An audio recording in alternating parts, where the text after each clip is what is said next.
প্রিয় শিক্ষার্থী বন্ধুরা, আসসালামু আলাইকুম। আশা করি সকলেই ভালো আছো। আমিও আল্লাহর রহমতে ভালো আছি। আমি ম্যাথ জার্নি ইউটিউব চ্যানেলের পক্ষ থেকে সবাইকে স্বাগতম জানাচ্ছি। সেই সাথে আজকে আমি যে বিষয়টি আলোচনা করতে চাচ্ছি তা তোমাদের সামনে উপস্থাপন করতেছি। আমি বেশ কয়েকটি ত্রিকোণমিতি বিষয়ে ক্লাস আমার ইউটিউব চ্যানেলে দিয়েছি।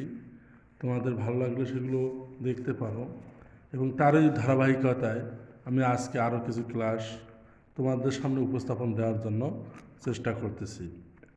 আমি আজকে যে বিষয়টা তোমাদের সামনে উপস্থাপন করব সেটা হচ্ছে সংযুক্ত ও যৌগিক কোণের ত্রিকোণমিতিক অনুপাত।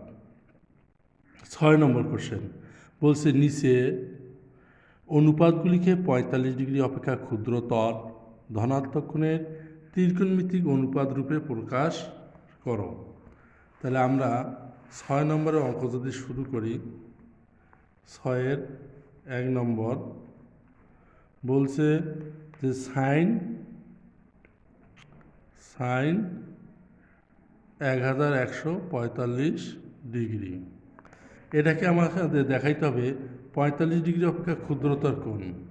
তাহলে আমরা এই মানটাকে ভাঙতে পারি সাইন 90 গুণন 13, তার সঙ্গে আমরা 25 ডিগ্রি যদি মাইনাস করি তাহলে কিন্তু 1145 ডিগ্রি মিলবে। তাহলে 90 গুণন 13 একটি বিজোড় সংখ্যা, সুতরাং তখন ত্রিকোণমিতিক নিয়ম অনুসারে নামের পরিবর্তন হবে। কোনটির নামের পরিবর্তন হবে? এই যে সাইন আছে, তখন সাইন পরিবর্তিত হয়ে হবে কস, শুধুমাত্র এই বেজোড় সংখ্যাটি থাকার কারণে। আমি যে প্রথমের দিকে যে ক্লাসগুলো নিয়েছি ওখানে খুব সুন্দর করে বলে দিয়েছি কেন নামের পরিবর্তন হচ্ছে। তাহলে কস 25 ডিগ্রি। এখন দেখতে হবে আমাদের এই যে 19 গুণন 13, 90 গুণন 30 এই মানটি কোন কোয়াড্রেন্টে অবস্থান করে। এর জন্য আমরা কোয়াড্রেন্টের হিসাবের জন্য চৌকোণ অঙ্কন করতে পারি। এটা আমি আগেও বুঝেছি, আজকেও তোমাদেরকে বলতে পারি যে এক্স ও এক্স ড্যাশ অক্ষরেখা এবং ওয়াই ও ওয়াই ড্যাশ অক্ষরেখা যে বিন্দুতে মিলিত হয় সেটা মূল বিন্দু। প্রত্যেকটা ঘরকে একটা চৌকোণ বলা হয় বা চতুর্ভাগ বলা হয়। ফার্স্ট কোয়াড্রেন্ট, এটা সেকেন্ড কোয়াড্রেন্ট, এটি থার্ড কোয়াড্রেন্ট এবং এটি হচ্ছে ফোর্থ কোয়াড্রেন্ট। ফার্স্ট কোয়াড্রেন্টে অল পজিটিভ, সেকেন্ড কোয়াড্রেন্টে সাইন আর কোসেক পজিটিভ, থার্ড কোয়াড্রেন্টে ট্যান আর কট পজিটিভ এবং ফোর্থ কোয়াড্রেন্টে কজ আর সেক পজিটিভ। সেই অনুপাতে দেখা যায় 13 কোন ঘরে অবস্থান করে? 30, 12, 13 ফার্স্ট কোয়াড্রেন্টে অবস্থান করে। ফার্স্ট কোয়াড্রেন্টে সাইন পজিটিভ হওয়ার কারণে আর কিন্তু আমাদের কিছু প্রয়োজন হচ্ছে না। সুতরাং দেখা যাচ্ছে কস 25 ডিগ্রি 45 ডিগ্রি অপেক্ষা ছোট। আমাদেরকে এই মানটি অঙ্কে বের করতে বলছে, সুতরাং এটি হচ্ছে আমাদের অঙ্কের অ্যান্সার। অনুরূপে 2 নম্বর অঙ্কটা বলছে, 2 নম্বর অঙ্কটি বলেছে কি কস 35 পাই ভাগ 9, 35 পাই ভাগ 9, এটাকে আমরা যদি কোয়াড্রেন্টের হিসাবে ভাঙানোর চেষ্টা করি তাহলে কস ঠিক থাকবে। আমরা 4 নং 36 পাই থেকে 1 পাই যদি বাদ দেই তাহলে 35 পাই পাবো। তাহলে 4 পাই মাইনাস পাই ভাগ 9। আমাদের মূল উদ্দেশ্য হচ্ছে যেন মানটি বা ডিগ্রিটি সবসময় যেন 45 অপেক্ষা কম হয়। তাহলে দেখা যাচ্ছে 4 নং 36 পাই থেকে 1 পাই বাদ দিলে 35 পাই ভাগ 9 হচ্ছে।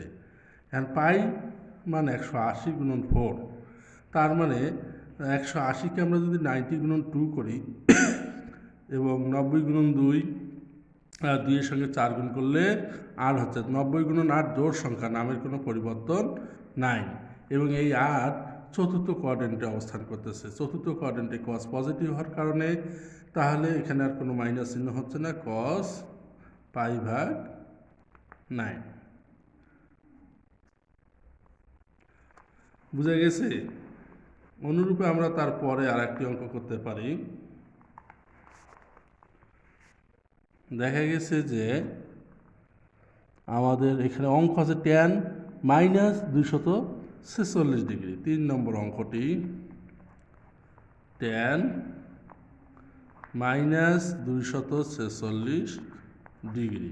তা আমরা সূত্র জানি tan of মাইনাস থিটা অর্থাৎ মাইনাস tan থিটা অর্থাৎ 246 ডিগ্রি।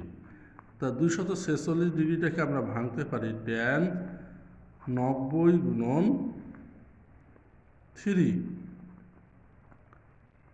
90 গুণন 3 কথার অর্থ হচ্ছে 270 থেকে আমরা যদি 24 ডিগ্রি বাদ দেই তাহলে আমরা কিন্তু পাবো 246 ডিগ্রি। 90 গুণন 3টা হচ্ছে বিজোড় সংখ্যা, তাহলে নামের পরিবর্তন হয়ে যাচ্ছে, tan হয়ে যাচ্ছে cot 24 ডিগ্রি। অ্যান্ড কোন কোয়াড্রেন্টে অবস্থান করে? আমরা 1 2 3 তৃতীয় কোয়াড্রেন্টে tan নেগেটিভ বা তৃতীয় কোয়াড্রেন্টে tan পজিটিভ হওয়ায় প্লাসে মাইনাসে মাইনাস cos 24 ডিগ্রি আমরা পাচ্ছি। অনুরূপে এখানে আমরা আরও অঙ্ক দেখতে পাচ্ছি যে sec 1491 ডিগ্রি। sec কত আছে? 4 নম্বর অঙ্কটা 1400 -1491 ডিগ্রি। তাহলে আমরা জানি sec of minus theta, sec আর cos মাইনাস সাইন খেয়ে ফেলেছে, তার মানে 1491 ডিগ্রি। তাহলে এটাকে আমরা 90-র মতো করে ভেঙে নেই। sec 90 গুণন 17, 90 গুণন 17 মাইনাস করি 39 ডিগ্রি। তাহলে 90 গুণন 17 বেজোড় সংখ্যা হওয়ার কারণে নামের পরিবর্তন হয়ে যাচ্ছে, sec হয়ে যাবে তখন cosec। আর চতুর্থ কোয়াড্রেন্টে অবস্থান হলে 16, প্রথম কোয়াড্রেন্টে অল পজিটিভ হওয়ার কারণে cosec 39 ডিগ্রি হবে এই অঙ্কের অ্যান্সার। আমরা যদি 5 নম্বর অঙ্কটাও করতে চাই তাহলে দেখা যাচ্ছে যে cosec মাইনাস 756 ডিগ্রি। তাহলে cosec অফ মাইনাস থিটা মানে মাইনাস cosec থিটা। এখন এই কোসেকটাকে আমাদের ভাঙতে হবে।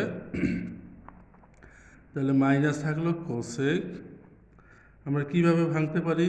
8 নং cosec 90 গুণন 8 মাইনাস 36 ডিগ্রি বিয়োগ করলে আমরা 756 ডিগ্রি পাবো। cosec 90 গুণন 8 জোড় সংখ্যা হওয়ার কারণে নামের কোনো পরিবর্তন হবে না, cosecই থাকবে 36 ডিগ্রি। হ্যান্ড কোন কোয়াড্রেন্টে অবস্থান করে? 1 2 3 4 5 6 7 8। চতুর্থ কোয়াড্রেন্টে cos আর sec পজিটিভ, সুতরাং cosec নেগেটিভ হওয়ার কারণে নেগেটিভ হয়ে গেল পজিটিভ।